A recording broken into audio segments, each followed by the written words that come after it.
মহব্বত কেমন, ভালোবাসা কেমন দেখুন।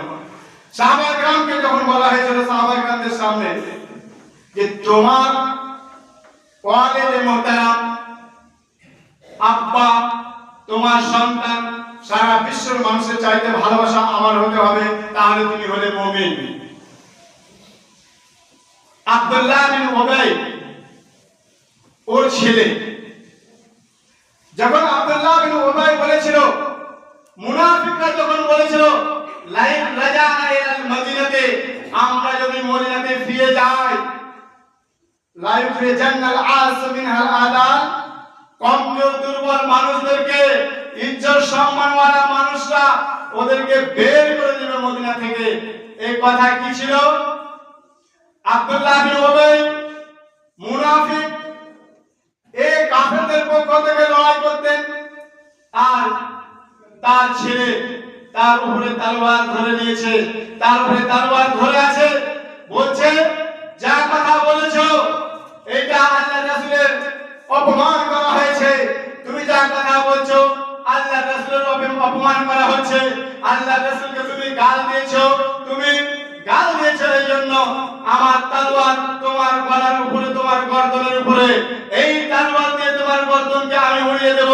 মুহাম্মদ সাল্লাল্লাহু আলাইহি সাল্লাম ইতিমধ্যে চলে এসেছেন, বলছে ব্যাপার কি হয়েছে? বলে এই ব্যাপার। শুধুমাত্র আল্লাহ রাসূল সাল্লাল্লাহু আলাইহি সাল্লাম শোনার পরে, দেখার পরে একটু অপেক্ষা করলেন ওহী।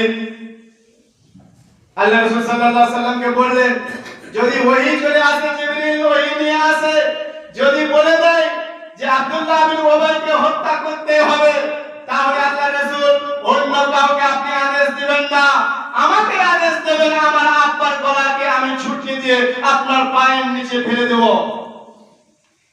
এটা হচ্ছে ভালোবাসা রাসূলের। ভালোবাসা রাসূলের আব্বাকেও চিনে না, তখন তার নজরে শুধুমাত্র রাসূলের দুশমন মনে হচ্ছে, রাসূলের সাথে মহব্বত আছে বলে রাসূলের দুশমনকে আব্বাকেও ছাড়ছেন না, বলছে আব্বাকেও ছাড়া হবে না। শেষ পর্যন্ত আল্লাহ রাসূল সাল্লাল্লাহু আলাইহি সাল্লাম বলেছিলেন যাও, তোমার আব্বাকে ক্ষমা করে দেখা হলো, তোমার আব্বাকে ক্ষমা করে দেওয়া হয়েছে, যাও ছেড়ে দাও। এটা হচ্ছে মহব্বতে রাসূল, রাসূলের ভালোবাসা। এবারে আসুন আরেকটি কথা বলি। বদরের যুদ্ধে 2 হিজরিতে আব্দুর রহমান বিন আবু বকর, আবু বকরের ছেলে আব্দুর রহমান তখন ইসলাম গ্রহণ করেননি। বদরের যুদ্ধে বারবার আব্দুর রহমানের তলোয়ারের নিচে আবু বকর সিদ্দিক রাদিয়াল্লাহু তাআলা আনহু পড়ে যাচ্ছেন সেখানে। আল্লাহ এটা দেখাবেন, করবেন, ওই জন্য মারতে যাচ্ছে, দেখছে আব্বা, বৃদ্ধ আব্বা আবু বকর সিদ্দিক রাদিয়াল্লাহু তাআলা আনহু ছেড়ে দিচ্ছেন। আবার দেখছে মারতে যাচ্ছে, আবার দেখছে সামনে তো আব্বা, আব্বাকে কি করে মারা যায়? আব্বাকে মারা যাবে না, ছেড়ে দিচ্ছে। এরপরে অনেকদিন পরে যখন 8 হিজরিতে আব্দুর রহমান বিন আবু বকর ইসলাম গ্রহণ করেছিলেন, তারপরে এক জায়গায়, এক দাওয়াতে, এক জায়গায় খাওয়ার সুযোগ হয়েছে।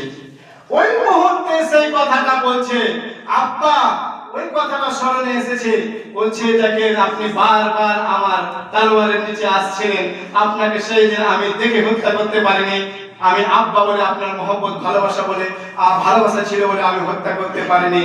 আবু বকর বলছেন বেটা তুমি আমাকে ছেড়ে দিয়েছো, খোদার কসম করে বলছি সেই দিন যদি আমার তলোয়ারের নিচে তুমি চলে আসতে, আমি তো চেষ্টা করছিলাম বারবার তোমাকে দুশমন মনে করে, তুমি রাসূলের দুশমন, তুমি আল্লাহর দুশমন, তাই আমি তোমাকে বেটা হলো তোমাকে আমি খুঁজে করছিলাম, সেই জন্য তো বারবার তোমার আগে দিকে আমি যাচ্ছিলাম, কিন্তু আমি পারিনি। যদি আমি আমার কাবুতে আসতে, যদি আমার মানে এই সম্ভব হতো যে তোমাকে মারবো, তো আমি আগে তোমাকেই মারতাম, তোমাকে খুঁজে বেড়াচ্ছিলাম। এইটা ভালোবাসা রাসূলের। বেটাকেও দেখছে না আর বাপকেও দেখছে না। আজকে আমরা কি করি? ছেলেকে আমরা যদি বলি ছেলে সালাত আদায় করতে বলি, সব শুনে না, অন্য কথা বলি, ইসলামিক কথা বলি, শুনে না। বেটা বলবে বাবা আমাকে মোবাইল লাগবে, অ্যান্ড্রয়েড মোবাইল। অ্যান্ড্রয়েড মোবাইল আপনার ছেলে কি করে? অনেক কথা ছিল, তো ছেলের মহব্বতে স্ত্রী বলে দিয়েছে এটা করতে হবে তো করতে হবে। ছেলে এবং মেয়ে, স্ত্রী, পরিবার যা বলছে সেটা করতে হবে। আপনি আমি কামিয়াব হতে পারবো না, লাভবান হতে পারবো না। আমাদের মহব্বত সারা বিশ্ববাসীর চেয়ে আমার ভাই, বন্ধু, আব্বা, সন্তান, সন্ততির চাইতেও আমার বেশি ভালোবাসা হতে হবে মুহাম্মদ সাল্লাল্লাহু আলাইহি সাল্লামের। মুহাম্মদ সাল্লাল্লাহু আলাইহি সাল্লামের যদি ভালোবাসা হয় বেশি, তাহলে আমরা কামিয়াব হতে পারবো। একবার উমর ফারুক রাদিয়াল্লাহু তাআলা আনহু বলেছিলেন, আল্লাহ রাসূল, আমি আপনাকে সবচেয়ে ভালোবাসি, কিন্তু আমার আত্মা থেকে, আমার জান থেকে বেশি নয়। আল্লাহ রাসূল সাল্লাল্লাহু আলাইহি সাল্লাম বললেন, লা ইউমিন, এখন তুমি মুমিন হতে পারোনি, এখন তুমি মুমিন হওনি। তারপরে বললেন, আমার জান থেকেও ভালোবাসি। তখন আল্লাহ রাসূল বললেন, আল আন, এইবারে তুমি মুমিন হয়ে গেছো। তো জান থেকে ভালোবাসতে হবে। আমাদের জান কত প্রিয়। আজকে আমরা ঠান্ডার জন্য ল্যাব ছেড়ে আসতে পারি না সালাতের জন্য, রাসূলের কথা মানতে পারি না, আল্লাহ রাসূলের কথা আমরা উপেক্ষা করে দিই। আমাদের জান থেকে ভালো কোথায় হলো? আমরা ঠান্ডায় ওযু করতে পারি না, রাসূলের মহব্বত থাকতো, আল্লাহর ভালোবাসা থাকতো, ঠান্ডা পানিতে ওযু করে সালাত আদায় করতাম, ল্যাব ছেড়ে চলে আসতাম। আজকে করতে পারছি না কেন?